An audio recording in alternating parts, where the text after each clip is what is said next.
Let me explain this step by step in the simplest way possible.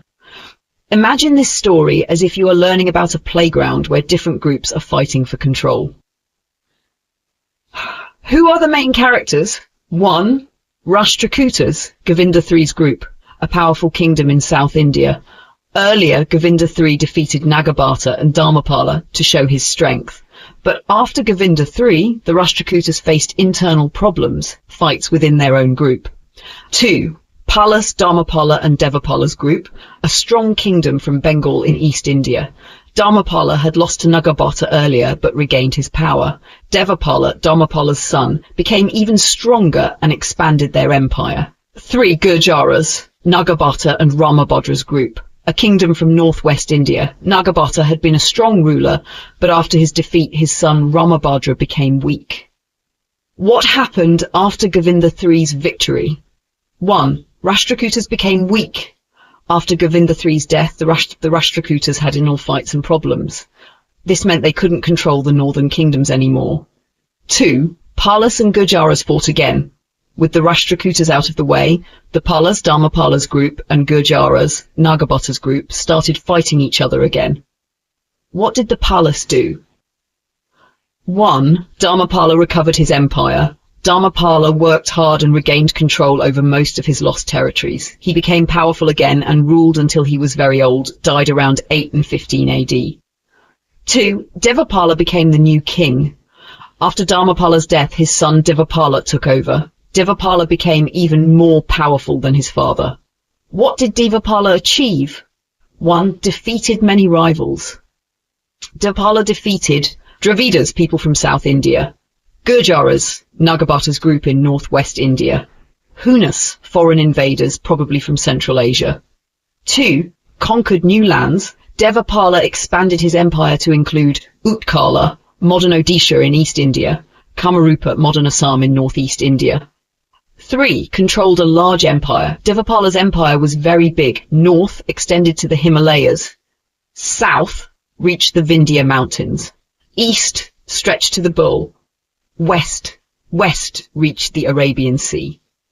How did people describe Devapala's empire? Devapala's court poets, writers who worked for him, said his empire was so vast that it covered almost all of northern India. They praised him as a ruler who was very strong and successful. Examples to understand this better. Playground example. Imagine 3 groups of kids are fighting for control of the playground. 1. Rashtrakutas, Group A, the strongest group before but now fighting among themselves. Tulas, Group B, Dharmapala was weak but later recovered. His son Devapala became the strongest kid on the playground. 3. Gurjaras, Group C, once strong but now weak after their leader Nagabhata's defeat. When Group A, Rashtrakutas, became busy fighting among themselves, Group B, Palas, took advantage. Dharmapala regained power and Devapala expanded the playground territory, defeating everyone else. Why is this important in history? 1. Palas became very powerful. Bengal, where the Palas ruled, was not very important before. Under Dharmapala and Devapala, it became one of the most powerful kingdoms in India. 2. Shift of power. The Rashtrakutas, who had been very strong, started losing their influence because of internal problems. This gave the Palas the chance to rise. 3. Devapala's legacy. Devapala is remembered as one of the greatest kings of the Pala Empire. His victories and conquests showed the strength of Bengal at that time. Key points to remember. 1. After Govinda III's death, the Rashtrakutas became weak. 2. The Palas, under Dharmapala and later Devapala, took advantage and became powerful. 3. Devapala defeated rivals and built a large empire covering most of northern India.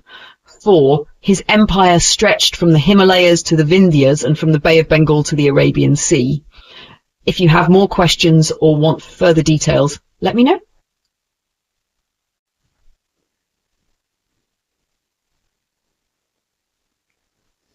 Let's explain this even more clearly and in the simplest way, step by step. Who was Devapala? 1. A great Pala emperor. Devapala was one of the most powerful kings of the Pala Empire, which ruled large parts of northern and eastern India. He ruled for 40 years, which is a long time for a king. 2. What made him famous? He was known for his military strength and successful conquests. His fame spread not just in India, but also to distant lands, including Southeast Asia, modern-day Indonesia. What during Devapala's reign? 1. Indian influence abroad. Long before Devapala's time, Indian traders, monks and kings had travelled to Southeast Asia and built colonies. These colonies were influenced by Indian culture, language and religion. 2. Connection with Suvarnadvipa, Sumatra. Suvarnadvipa means the island of gold, referring to Sumatra in Indonesia. The king of Suvarnadvipa, Maharaj Balaputradeva, belonged to the Sailendra dynasty, which followed Buddhism. 3. Balaputradeva's gift to Nalanda University. Nalanda University was a world-famous centre of learning in India. Balaputradeva admired Devapala and requested his help to support a monastery, a place for Buddhist monks at Nalanda. Devapala gave 5 villages to provide food and money to maintain this monastery. Why was Devapala's period important? Golden period of the Pala Empire. Devapala's time, along with his father Dharmapala's, is considered the best period of the Pala Empire. The empire was strong, rich and respected both in India and abroad. What happened after Devapala? 1. Vigrahapala. Vigrahapala became king after Devapala. But he did not focus on ruling or wars. Instead, he chose to live as an ascetic, a person who gives up everything for spirituality. Because of this, the Pala Empire started becoming weak. 2. After Vigrahapala, Narayanpala became king. He ruled for a long time, more than 50 years, but he could not stop the empire's decline. During his rule, the Pala Empire lost much of its power and land. Why did the Pala Empire decline? 1. Weak leadership. After Devapala, the kings were not as strong or ambitious. Vigrahapala became an ascetic and Narayanpala could not manage the empire properly. 2. External attacks. Other kingdoms, like the Gurjara Pratiharas and the Rashtrakutas, became stronger and attacked the Pala Empire. 3. Internal problems. Managing such a big empire required strong administration, which was missing after Devapala's time. Key achievements of Devapala. 1. Military strength. Devapala defeated many enemies, including the Dravidas, Gurjaras and Hunas. His empire extended from the Himalayas in the north to the Vindhyas in central India, and from the Bay of Bengal in the east to the Arabian Sea in the west. 2. Support for Buddhism. He helped spread Buddhism by supporting Nalanda University and building monasteries. Kings from faraway lands, like Balaputradeva, admired him for his dedication to Buddhism. 3. Cultural influence. The Pala Empire was known for art, education and religion. Devapala ensured that Indian culture spread to other countries, especially Southeast Asia. Simplified examples to understand. 1. Nalanda University. Think of Nalanda as a world-famous school or university where students from many countries came to study. Balaputradeva, a king from Sumatra, admired this university and wanted to help it. He asked Devapala to support it. Devapala donated 5 villages to provide money and food for the students and monks. 2. Rise and fall of an empire. Imagine the Pala Empire as a big castle. Devapala made the castle very strong and famous by defeating enemies and supporting culture. But after him, the rulers like Vigrahapala and Narayanapala could not take care of the castle properly. Slowly, the castle started to break down and lose its importance. Key points to remember. 1. Devapala's rule was the Golden Age. The Pala Empire was strongest during Devapala's time. It was rich, powerful and respected by other kingdoms, both in India and abroad. 2. Support for education and religion. Devapala supported Nalanda University and helped spread Buddhism. 3. End of a glorious era. After Devapala, the Pala Empire became weak due to poor leadership and attacks by other kingdoms. Let me know if you want me to explain anything further.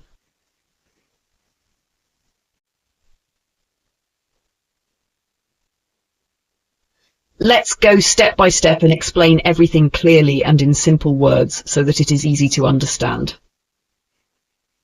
Who were the Pratiharas? 1. Pratihara dynasty. The Pratiharas were one of the three most powerful kingdoms in India during that time. They ruled over northern and central India. 2. Other major kingdoms. Their rivals were Palas in eastern India, Bengal region, Rashtrakutas in southern India, Deccan region. These kingdoms often fought each other to become the strongest. Who was Bhoja? 1. A new king. Bhoja was a brave and skilled king of the Pratihara dynasty. He became king around 836 AD after his father Ramabhadra. 2. His goal. Bhoja wanted to restore the lost glory of his kingdom. This meant expanding his territory, defeating his enemies, Palas and Rashtrakutas. What happened after Bhoja became king? 1. Initial failures. Bhoja faced many difficulties in the beginning, defeated by Devapala, Pala king. Devapala was very strong and defeated Bhoja. Defeated by Rashtrakutas. Rashtrakutas were another powerful kingdom in the south. Defeated by Chedis of Tripuri. The Chedis were a rising kingdom in central India, modern Madhya Pradesh. Example, think of a young athlete who tries to compete in a tournament but keeps losing to stronger players. 2. Even after many defeats, Bhoja did not lose hope. He waited patiently for the right moment to strike back. How did Bhoja make a comeback? 1. Opportunity 1. Death of Devapala. Devapala, the powerful Pala king, died. His successors, the next kings, were not strong. They were more interested in peace than fighting. 2. Opportunity 2. Rashtrakuta problems. The Rashtrakutas were fighting a serious battle with the eastern Chalukyas. Their capital was even burned down by the Chalukyas. This made the Rashtrakutas weak and distracted. 3. Bhoja's plan. Bhoja saw this as a golden chance to attack his enemies. He made allies friends with other powerful rulers, the Chedis of Gorakhpur, eastern Uttar Pradesh, the Guhilot king, western India. 4. Bhoja's victories. With their help, Bhoja defeated the weak Pala king who ruled after Devapala. Bhoja also defeated the Rashtrakuta king Krishnadasiv near the Narmada river. He captured important regions like Malwa, modern Madhya Pradesh, Gujarat, western India, Kathiawar Peninsula, westernmost part of India. The famous Battle of Ujjain. 1. A big fight. Bhoja and Krishnadasiv, Rashtrakuta king, fought a famous battle at Ujjaini, modern Ujjain, Madhya Pradesh. This battle was remembered for a long time because it was very bloody and intense. 2. No clear winner. Neither Bhoja nor Krishnadasiv could claim a clear victory, but Bhoja managed to keep control of Malwa, a key region. Why is Bhoja important? 1. A fighter. Bhoja's story teaches us that even if you face defeats, you should never give up. He waited for the right moment and planned carefully. 2. Rebuilding the Pratihara Empire. Bhoja made the Pratihara kingdom strong again by defeating the Palas and Rashtrakutas, conquering important territories like Malwa and Kathiawar. 3. Strategic leadership. Bhoja was not only brave but also smart. He knew when to attack and whom to ally with. Summary. Bhoja became king of the Pratiharas around 836 AD. He faced many defeats in the beginning but did not lose hope. After the death of Devapala, Pala king, and problems in the Rashtrakuta kingdom, Bhoja used the opportunity to strike back. He defeated the Palas and Rashtrakutas and expanded his empire. His battle at Ujjain with Krishna II was famous, though it had no clear winner. Bhoja's story is a great example of patience, determination, and smart planning. Let me know if you need anything else explained further. Let's break this down step by step, word by word, in the simplest way possible. Who was Bhoja? 1. Bhoja was a powerful king of the Pratihara dynasty. 2. He ruled northern India and worked hard to make his kingdom strong and large. Bhoja wanted to bring back the lost glory of his family. What did Bhoja conquer? 1. Punjab, Oudh and other territories. Bhoja easily took control of these regions without much resistance. Punjab, present-day northern Pakistan and northwestern India. Oudh, a region in present-day Uttar Pradesh. 2. Exceptions, what he didn't conquer. Bhoja couldn't conquer some places. Kashmir, a northern region which remained independent. Sindh, a region in present-day Pakistan. Pala dominions, areas in Bihar and Bengal, ruled by the Pala dynasty. Kalachuri Kingdom, a region near Jubalpur, now Jabalpur in Madhya Pradesh. What was Bhoja's capital? 1. Bhoja made Kanauj, modern Kanauj in Uttar Pradesh, his capital city. Kanauj was a very important city in northern India. It was considered an imperial city because many powerful kings ruled from there. 2. From Kanauj, Bhoja ruled over a large empire peacefully.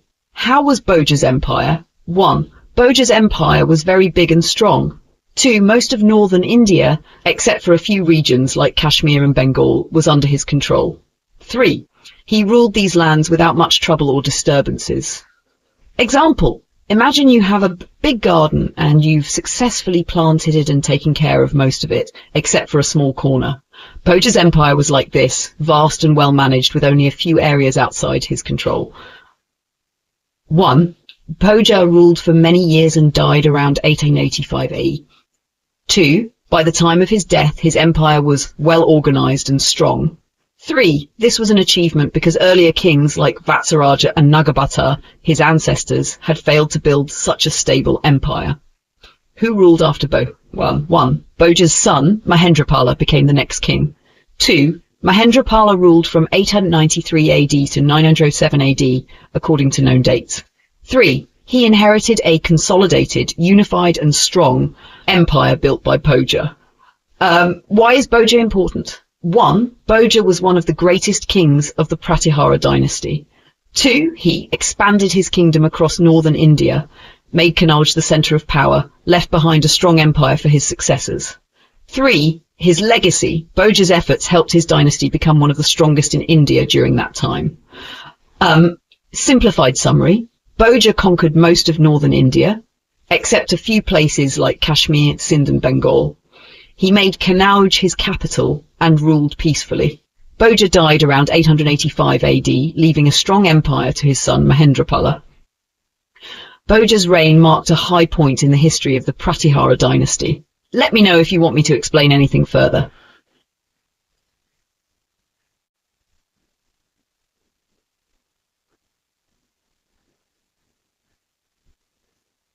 Let's break this into simple and easy to understand points one by one. Who was Mahendrapala? 1. Mahendrapala was the son of King Bhoja from the Pratihara dynasty. 2. After Bhoja's death around 885 AD, Mahendrapala became the king. 3. He continued to expand the Pratihara Empire, making it even more powerful. What did Mahendrapala conquer? 1. Under Mahendrapala's rule, Magadha, present-day Bihar, and parts of North Bengal became part of the Pratihara Empire. Magadha, an ancient kingdom in eastern India famous for its rich history. North Bengal, the northern region of present-day Bengal. 2. Victory over rivals. Mahendrapala defeated the Palas in Bengal after a struggle that had lasted for over 100 years. This victory marked the end of the rivalry between the Palas and Pratiharas in eastern India. How big was Mahendrapala's empire? 1. Size of the empire. The Pratihara Empire under Mahendrapala was vast. It stretched from the source of the Ganga River Himalayas to the source of the Riva River Vindhyas. It also covered areas from the Eastern Ocean, Bay of Bengal, to the Western Ocean, Arabian Sea. 2. This made the Pratihara Empire one of the largest and strongest empires in India at the time. What was the peak of the Pratihara Empire? 1. High point of success. Mahendrapala's rule marked the highest point of success and glory for the Pratihara Empire. The empire was unified, strong, and had defeated most of its rivals. 2. Examples of rivals. Earlier, the Pratiharas had fought against the Palas in Bengal, the Rashtrakutas in southern India. What happened to the empire later? 1. Rise and fall. Just like the Palas and Rashtrakutas, the Pratihara Empire also reached its peak, but eventually declined. Think of it like a wave in the ocean. It rises to the highest point and then crashes down. Empires rise, become powerful, and then weaken over time. 2. Decline of the Pratiharas. After Mahendrapala, the empire began to weaken. Later kings were not as strong as Bhoja or Mahendrapala. Rival kingdoms and internal problems led to the downfall of the empire. Simplified example. Imagine a big sandcastle at the beach. You build it tall and wide, making it strong and beautiful. But as time passes, the waves come and the sandcastle starts to break down. This is what happened to the Pratihara Empire. Mahendrapala made it strong and powerful, but over time it could not stay that way. Wow. Why is Mahendrapala important? 1. He was one of the greatest rulers of the Pratihara dynasty.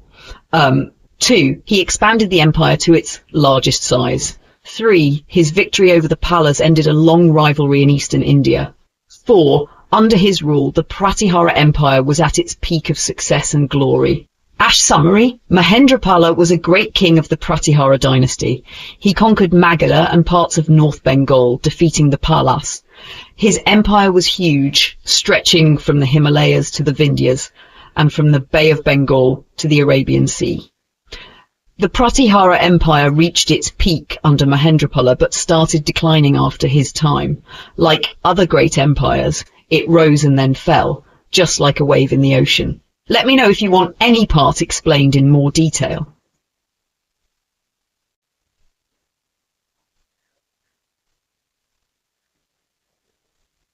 How do we know about the Gupta Empire? Explained in the simplest way, step by step, like teaching a child. 1. What is history? A long time ago, there were no cameras, no newspapers, and no internet. So how do we know what happened in the past? Historians, people who study history, use clues to understand history. For the Gupta Empire, we have 4 types of clues. 1. Literary works, old books and writings. 2. Inscriptions, words carved on stone and metal. 3. Coins, old money with kings' names and symbols. 4. Monuments, old buildings, temples and statues. Each of these helps us understand what life was like during the Gupta period. 2. Literary works, books and writings about the Guptas.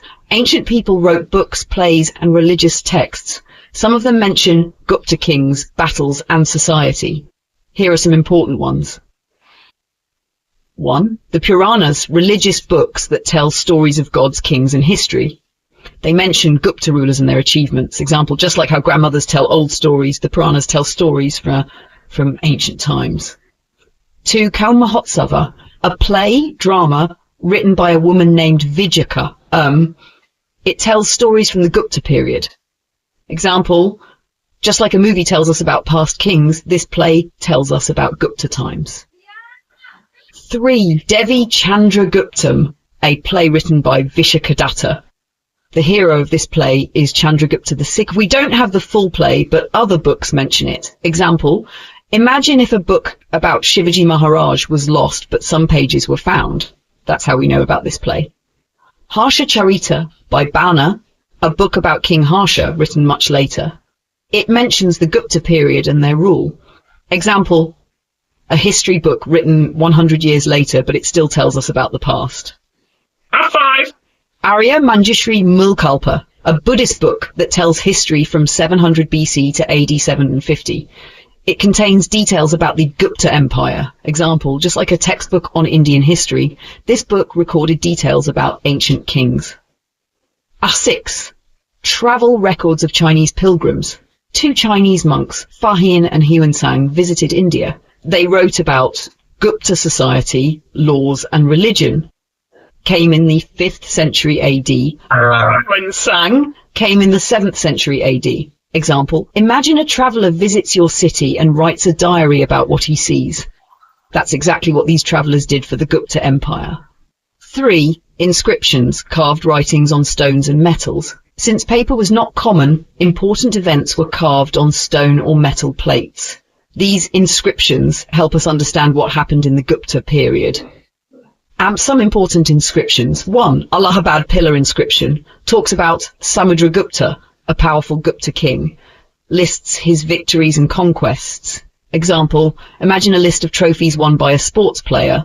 This inscription is like that, but for a king's victories. 2. Mehrauli iron pillar inscription, found in Delhi. A huge iron pillar that does not rust. It proves that the Guptas were experts in metalwork. Example, a pillar that has lasted for over 1600 years without rusting, proving how advanced Gupta technology was. 3. Mansoor pillar inscription talks about a king named Yashodharman, shows that he fought and won against enemies. Example, like a war memorial that honours soldiers, this pillar honours a king's bravery. 4. Donative inscriptions. These are writings about gifts and donations given to temples and people. They show that Gupta kings supported religion and culture. Example, just like today, people donate money to build temples and schools. Gupta kings also gave land and money, and they recorded it on stone inscriptions. 4. Coins, ancient money that tells history. Old coins are like tiny history books. They tell us who ruled, what symbols they used, and sometimes even their achievements. What do Gupta coins show? Names of kings, pictures of gods and goddesses, symbols like Garuda, eagle of Vishnu, and chakra, wheel of power. Some coins show a holding a bow or performing a ritual. 2. Examples of important coins. Kutch's coins had a chakra wheel symbol, showing he was a ruler but not fully recognized. Later Gupta coins had Garuda eagle symbol, showing full imperial power. Example, imagine a coin with Narendra Modi's face on one side and the Ashoka chakra on the other. Similarly, Gupta coins had kings' faces and religious symbols. 5. Monuments, old temples, buildings and statues. The Guptas built many temples, caves and statues. These structures help us understand Gupta art, culture and religion. Some important monuments. 1. Dashavatara Temple, Deoghar, Uttar Pradesh. A famous Gupta temple dedicated to Lord Vishnu, shows beautiful sculptures and carvings. Example, like a grand temple built today, this was a grand temple of ancient times. Tier 2, Janta Caves, of Buddhist caves with paintings and sculptures from the Gupta period. The paintings tell stories from Buddha's life. Example, like wall paintings in a temple, but from 1600 years ago. 3. Elephanta Caves, Maharashtra, rock-cut caves with beautiful Hindu carvings. Some historians believe they were influenced by Gupta art. Final summary, step-by-step recap. 1. We know about the Gupta Empire from 4 sources. Literary works, books and plays. Inscriptions, carved writings on stone and metal. Coins, ancient money with kings' names and symbols. Monuments, temples, caves and statues. 2. Books like the Puranas and plays like Devi Chandraguptam tell stories of Gupta rulers. 3. Chinese travellers Fa Hin and Huan wrote about Gupta society. 4. Stone inscriptions like the Allahabad pillar tell us about great kings. 5. Coins show Gupta kings' names, achievements and religious beliefs. 6. Temples and caves built during Gupta times show their art and culture. Without these sources, we would not know about the greatness of the Gupta Empire.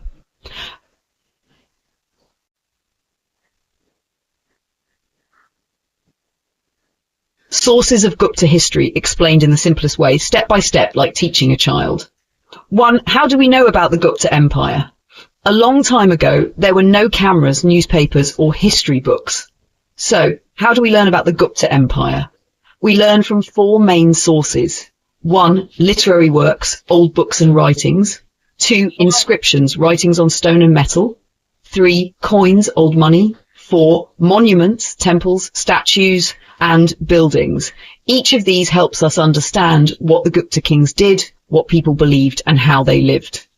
2. Literary works, what old books tell us.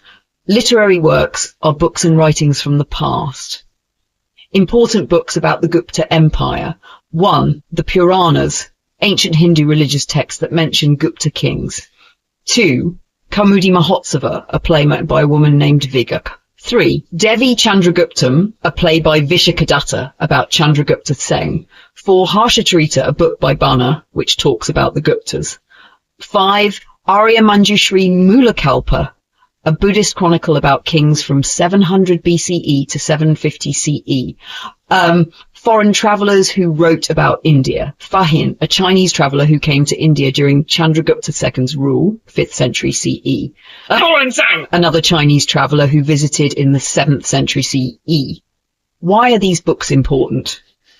They tell us about the kings, their wars, religion, and daily life. Foreign travellers describe how people lived, their temples, and their customs.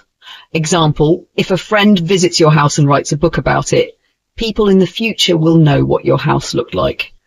Similarly, these books help us see how the Gupta Empire was. No, 3. Inscriptions, writing on stone and metal. Inscriptions are words carved on stone, metal plates, or pillars. They are very reliable because no one can change them later. Important Gupta inscriptions. 1. Allahabad pillar inscription, Samudragupta. This is like a victory list. It tells how Samudragupta defeated many kings. 2. Mehrauli iron pillar inscription, found in Delhi. It praises Chandragupta Su.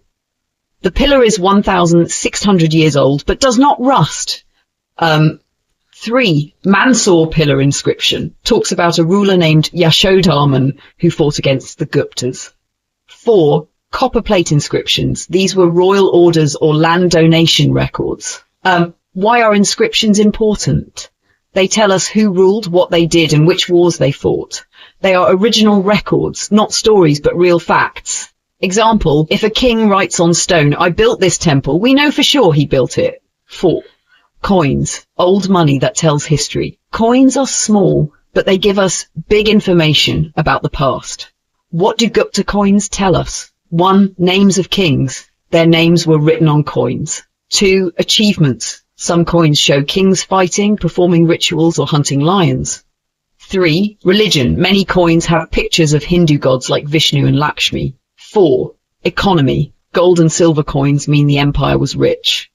How Gupta coins changed from earlier coins. Before the Guptas, coins were influenced by foreign rulers like the Kushans, but Gupta coins had purely Indian designs. Examples of Gupta coins. Lion Slayer coin shows Samudragupta killing a lion. Archer coin shows a king holding a bow and arrow. Horse sacrifice coin shows Ashwamedha Yagna, a Hindu ritual. Why are coins important? They tell us which king ruled, their religion, and their economy. They show how India developed its own style of money. Example, if you find an old British coin in India, you know the British ruled here. Similarly, Gupta coins help us know about their empire. 5. Monuments, old buildings that tell stories. Monuments are temples, statues, and old buildings made during the Gupta period.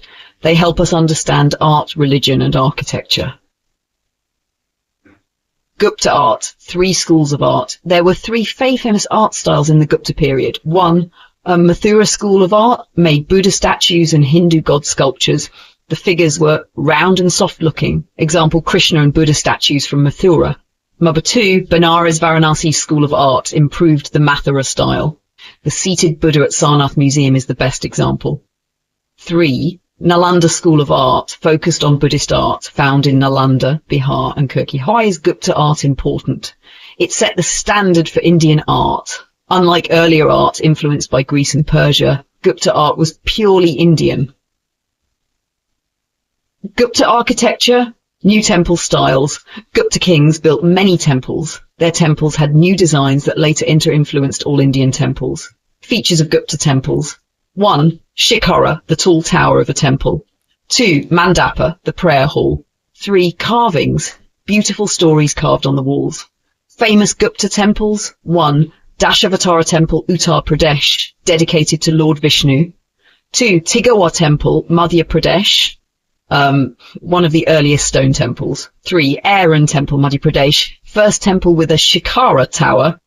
Why are Gupta temples important? They influenced future Indian temples. They introduced Shikhara towers and new carvings. Example, today's Hindu temples have tall towers, Shikharas.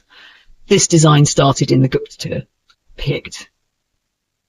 Summary. How do we learn about the Guptas? We learn from 4 main sources. 1. Literary works, books and plays tell us about kings, wars, religion and daily life. Example, Puranas, Harsha-charita, Chinese travelers' records.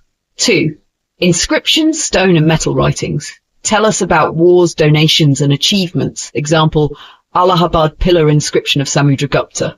3. Coins, old money, tell us about kings, religion and economy. Example, Lion Slayer coin of Samudragupta. 4. Monuments, temples and statues show us art, religion and architecture. Example, Dashavatara Temple and Sarnath Buddha statue. This is why the Gupta period is called the Golden Age of India.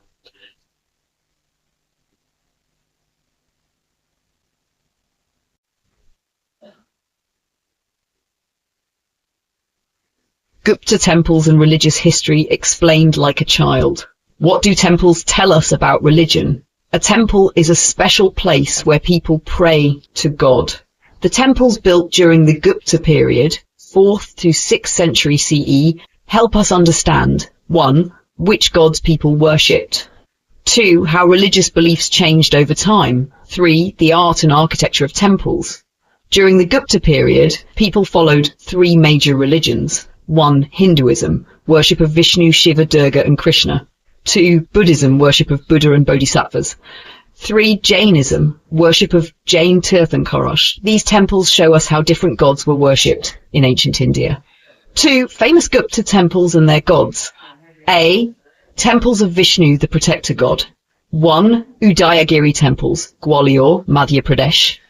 Built in and for 1C, very old, dedicated to Vishnu. These temples also show Ganga and Yamuna as goddesses.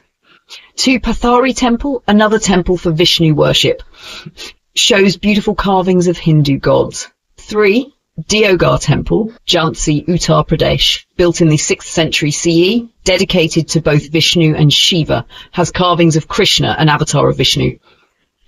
Temples of Shiva, the destroyer god. Shiva was also worshipped in the Deogar temple. Many temples had Shivalingas, sacred stone symbols of Shiva. C. Temples of Durga, the goddess of power. 1. Durga Temple, Aihole, Karnataka, built in the 5th century CE, dedicated to goddess Durga, has beautiful sculptures of Durga fighting demons. D. Temples of Buddhism, the path of enlightenment. 1. Badami Caves, Karnataka. These are rock-cut cave temples, have statues of Buddha and Bodhisattvas, wise Buddhist beings. #E Jain temples, the path of non-violence. Some temples had statues of Jain Tirthankaras, holy Jain saints. These show that Jainism was also popular in the Gupta period. 3. Why are these temples important? 1. They tell us about the gods people worshipped. Example, the Udayagiri temple shows that people worshipped Vishnu. 2. They show how temples evolved, changed over time. Earlier temples were small and simple. Later, temples had beautiful towers, shikara, and carvings. 3. Prove that Hinduism, Buddhism, and Jainism existed together. Example, Hindus worshipped Vishnu, Buddhists worshipped Buddha, Jains worshipped Tirthankaras. 4. They helped develop Indian temple architecture. Gupta temples influenced future temples in India. What can we learn from these temples today? If we visit Udayagiri, Deogar or Aihole, we can still see these ancient temples. We can see how the Gupta Empire shaped Indian religious and artistic traditions. Even today, many Indian temples follow Gupta-style architecture. Conclusion, Gupta temples and religion. 1. The Gupta period had temples for Vishnu, Shiva, Durga, Buddha and Jain Tirthankaras. 2. Important temples, Udayagiri, Pathari, Deogar, Aihole and Badami caves. 3. Temples show us how religion, art and architecture developed in India. 4. These temples influenced future temple designs in India. That's why the Gupta period is called the golden age of Indian religion and art.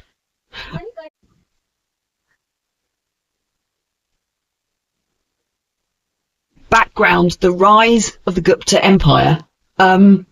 What was the political situation before the Guptas? Before the Gupta Empire rose to power, India was divided into many small kingdoms. To understand this, we need to look at what happened after the Maurya Empire. 2. What happened after the Maurya Empire? The Maurya Empire, 321 BCE, 285 BCE, was the first great empire of India. It was founded by Chandragupta Maurya. Its greatest king was Ashoka the Great. Ashoka ruled over almost all of India, from Afghanistan to South India. However, after Ashoka died, the Maurya Empire became weak. It was too big to manage properly. Local kings started rebelling and formed their own small kingdoms. Within 100 years after Ashoka, the Maurya Empire collapsed. 3. Why couldn't India stay united? India is a huge country with different regions, languages and cultures. Keeping the entire country united under one strong ruler was very difficult. After the Mauryas, India broke into many smaller states, each ruled by different kings. Imagine a large kingdom breaking into small pieces where each piece has its own king. This is exactly what happened after Ashoka's death.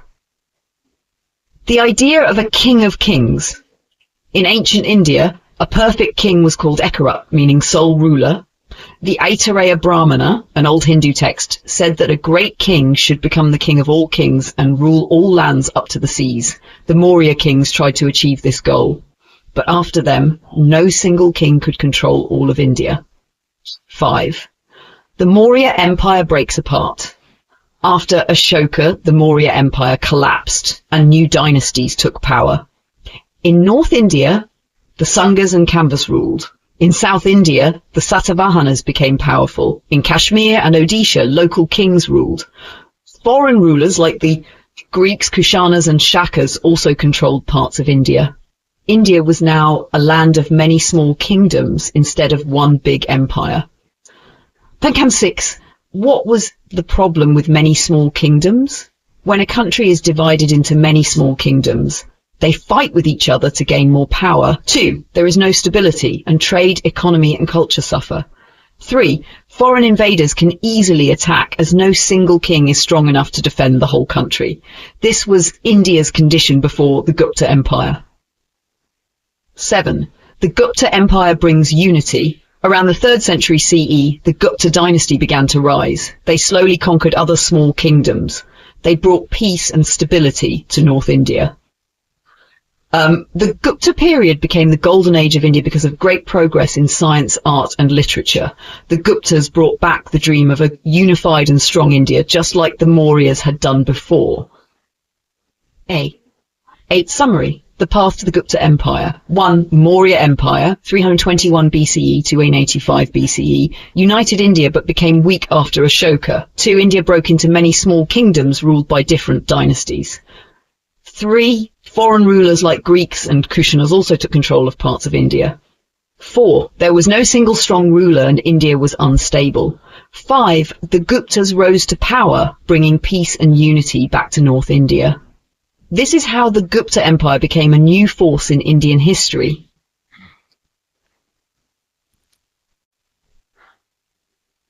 India after the Maurya Empire, a simple explanation.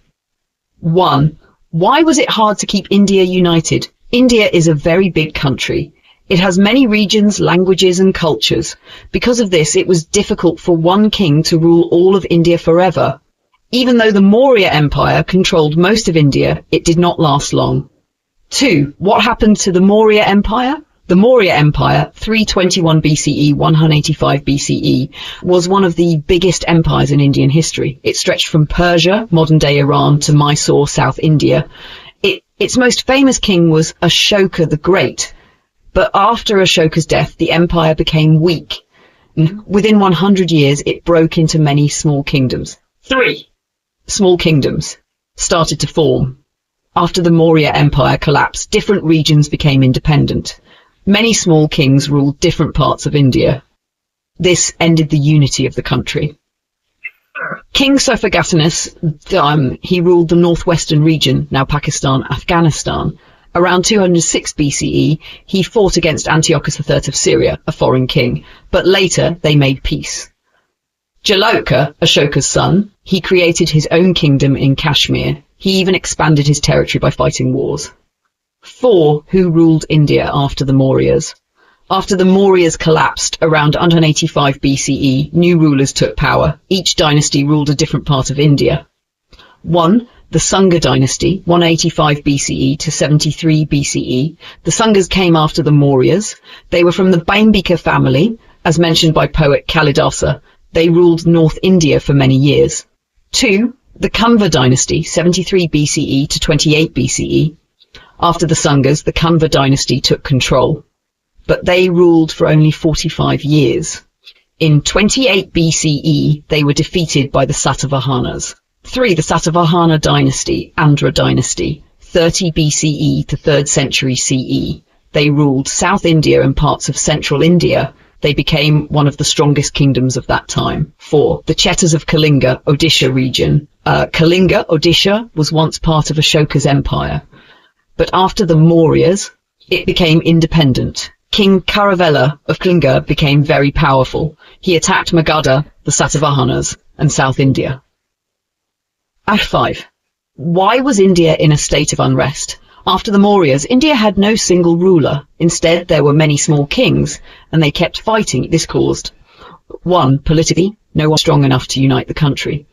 2. Many wars. Kings fought for more land and power. 3. Foreign invasions. Foreign rulers saw India as weak and attacked. 6. How did this lead to the rise of the Guptas? Because India was divided, people wanted a strong empire again. This is why when the Gupta Empire started rising in the 3rd century CE, people welcomed their rule. The Guptas brought stability, peace and prosperity, just like the Mauryas had done before. 7. Summary. What you should remember. 1.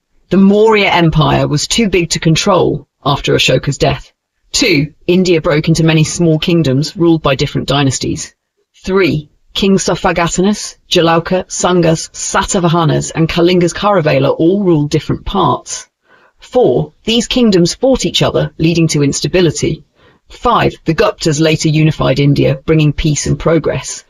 This is how Indian history changed after the Mauryas, leading to the rise of the Gupta Empire.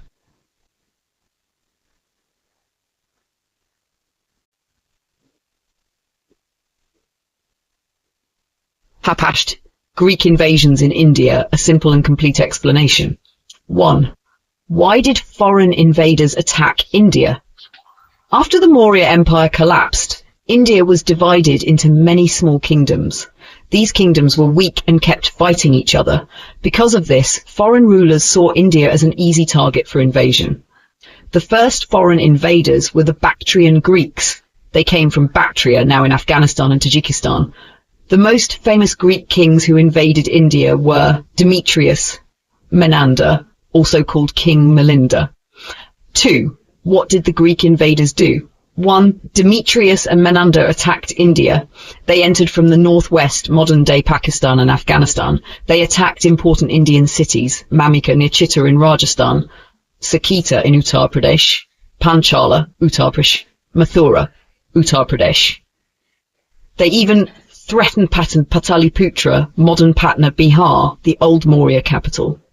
2. Pushyamitra Sangha stopped the Greeks for a while. Pushyamitra was a Sangha emperor. Sanghas ruled after the Mauryas. His grandson Vasumitra defeated the Greek army near the Indus River, but this did not stop the Greeks completely. 3. Menander ruled parts of India. After some battles, the Greeks took control of Punjab. Menander made Sakala, modern Sialkot, Pakistan, his capital. He ruled parts of North India. How do we know the Greeks were in India? We have proof from history that the Greeks ruled parts of India. 1. Greek coins in India. Apollodotus and Menander made coins that were used in Indian markets. Their coins were found in Bharuch, Gujarat. This means that Greek kings controlled trade in India. 2. Heliodorus Pillar in Besnagar, Madhya Pradesh. A Greek ambassador named Heliodorus was sent to India. He came from Taxila, Pakistan to Vidisha, Madhya Pradesh. He built a pillar in honor of Lord Vasudeva, Krishna. This shows that some Greeks respected Indian gods. 3. Menander became a Buddhist. According to the book Milinda Panho, King Menander became a Buddhist. He had a deep conversation with a Buddhist monk, Nagasena. He accepted Buddhist teachings and became a great supporter of Buddhism. Why did Greek power in India decline? The Greek rulers could not rule India for long because 1. They kept fighting among themselves. The Greeks were divided into 2 rival families, House of Eucratides, House of Euthydemus. They were always at war with each other. 2. Indians fought back. Indian kings like Pushyamitra Sangha and Vasumitra fought against them. Slowly, the Greeks lost control of India. 3. New invaders came. After the Greeks, another group called the Shakas, Scythians, attacked India. The Greeks could not stop them and lost their power. 5. Summary, what you should remember. 1. After the Mauryas, India was weak and foreigners attacked it. 2. The Bactrian Greeks were the first to invade, led by Demetrius and Menander. 3. They attacked many cities like Mathura, Saketa and Pataliputra. 4. Pushyamitra Sangha and Vasumitra tried to stop them but could not defeat them fully. 5. Menander ruled Punjab, made Sakala Sialkot his capital, and became a Buddhist. 6. Greek coins were used in Indian markets, showing Greek influence on trade. 7. Heliodorus built a pillar in honor of Lord Vasudeva Krishna, proving Greek respect for Indian culture. 8. The Greeks fought among themselves, and later Indian kings and new invaders defeated them. This is how the Greek invasion changed Indian history, but did not last long.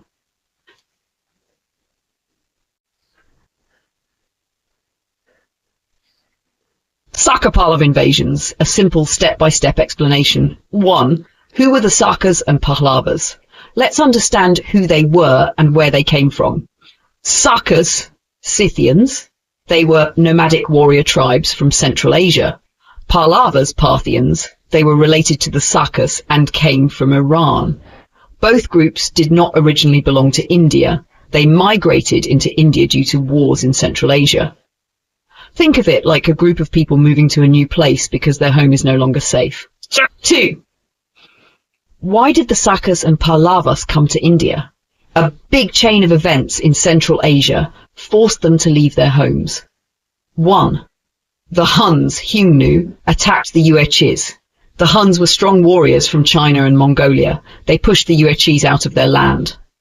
2. The Yuezhis ran away and attacked the Sakas.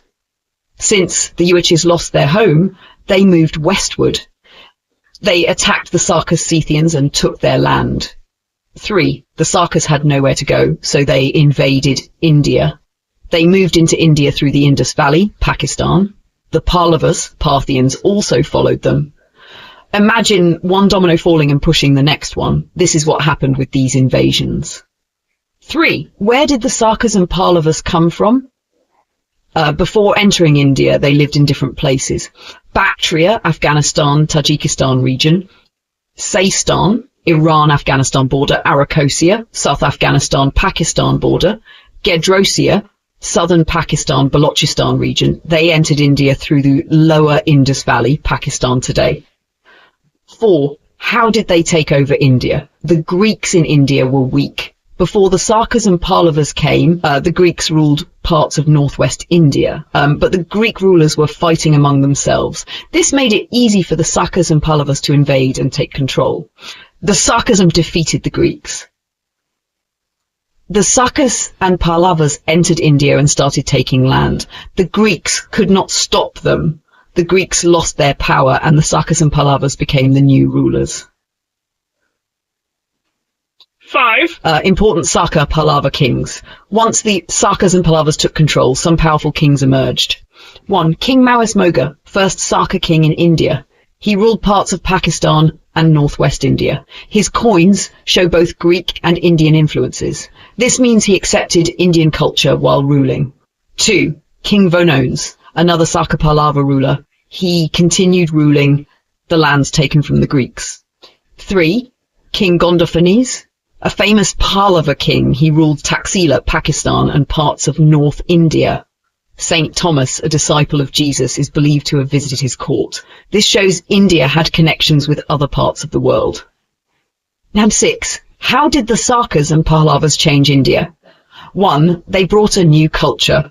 Their coins and inscriptions mixed Greek, Persian, and Indian styles. They adopted Indian languages and religions. Some of them became Buddhists and Hindus. 2. They ruled different parts of India. Some Sakas moved to western India and ruled Gujarat, Rajasthan, and Madhya Pradesh. 3. Later the Kushanas defeated them. Another powerful Central Asian group, the Kushanas, came later and has defeated the Sakas and Pallavas and took over their lands. Summary: the Saka Pallava invasion in simple words. 1. The Sakas, Scythians, and Pallavas, Parthians, were warrior tribes from Central Asia and Iran. 2. They entered India because they were forced out of their homeland by wars. 3. They came through the Indus Valley and defeated the Greeks in India. 4. Famous rulers were Maurs, Vonones, and Gondophanes. 5. They adopted Indian culture, used Indian languages, and followed Indian religions. 6. Later, the Kushanas defeated them and became the new rulers of India. 8. A simple example to understand the Saka Pallava invasion. Imagine you live in a peaceful village. One day, a big war happens in a faraway country, like China. 2. People from that country run away and attack the next country. 3. That country loses and those people attack another country. 4. This continues until some warriors arrive in your village. 5. They fight with your village leaders and take over. This is exactly what happened with the Sakas and Pallavas in India. Final thought. The Saka-Pallava invasion was an important event in Indian history. It changed rulers, it brought new culture, it connected India with other parts of the world. The Sakas and Pallavas did not just invade, they became a part of India's history